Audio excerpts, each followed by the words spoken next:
pembelian surat-surat berharga. Fungsi pasar modal secara umum adalah sebagai berikut. Yang pertama, sebagai penambah modal bagi suatu perusahaan. Yang kedua, meningkatkan kapasitas produksi. Yang ketiga, menciptakan lapangan kerja. Yang keempat, meningkatkan distribusi pendapatan. Yang kelima, meningkatkan penerimaan negara. Yang keenam, sebagai indikator perekonomian nasional. Yang ketujuh, pemerataan pendapatan.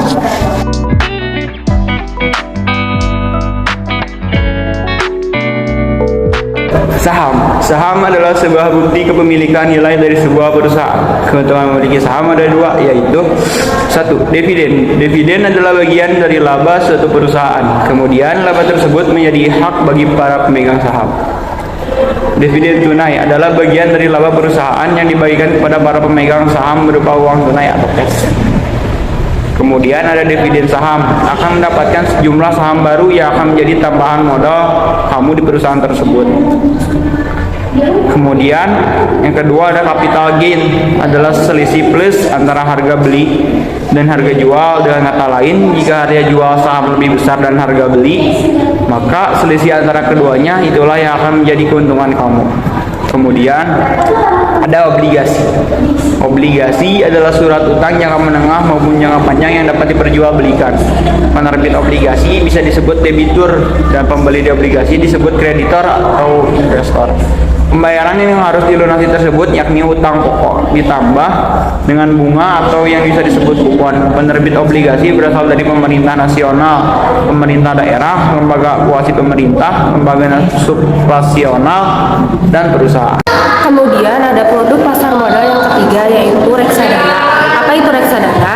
Reksadana adalah wadah untuk menghimpun dana masyarakat yang dikelola oleh badan hukum yang bernama manajer investasi untuk kemudian diinvestasikan ke dalam surat berharga seperti saham dan obligasi yang sudah dijelaskan sebelumnya.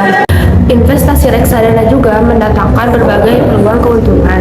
Salah satunya yaitu dapat melakukan diversifikasi investasi tanpa mengeluarkan modal. Perbedaan saham dan obligasi. Saham adalah bentuk resmi atas kepemilikan modal dalam sebuah perusahaan, dan pemilik saham memiliki hak atas keuntungan perusahaan dan juga hak suara.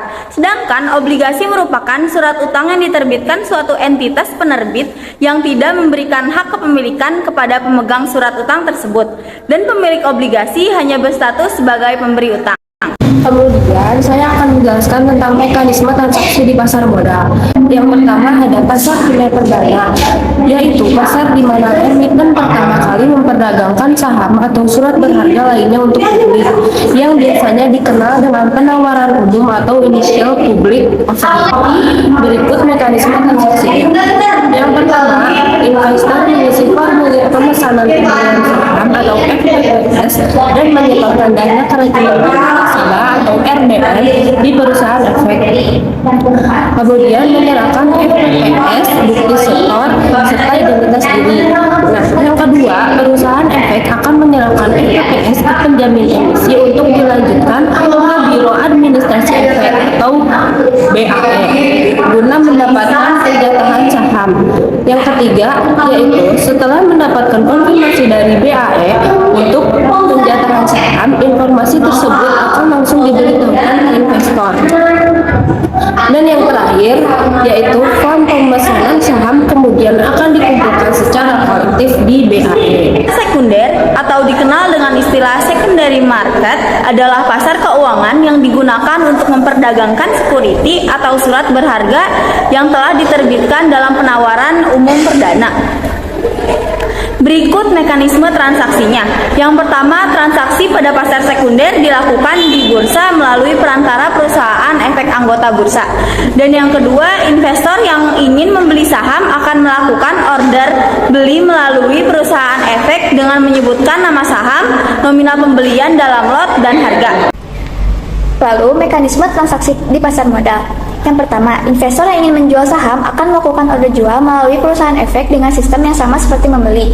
Yang kedua, order yang masuk akan ditampilkan di sistem perdagangan bursa dan dapat diamati dalam sistem perusahaan efek. Yang ketiga, jika order beli telah bertemu dengan order jual di sistem, maka transaksi telah terjadi. Yang keempat, perpindahan dan pembayaran aset kemudian akan difasilitasi oleh Clearing Penjaminan Efek Indonesia dan Kusodian Sentral Efek Indonesia. Yang kelima, untuk pembelian, investor harus menyetorkan dana sesuai nominal pembelian maksimal 2 hari kerja setelah transaksi. Yang keenam, investor akan menerima pembayaran penjualan maksimal 2 hari kerja setelah transaksi. Presentasi yang dapat kami sampaikan, mohon maaf bila ada kekurangan.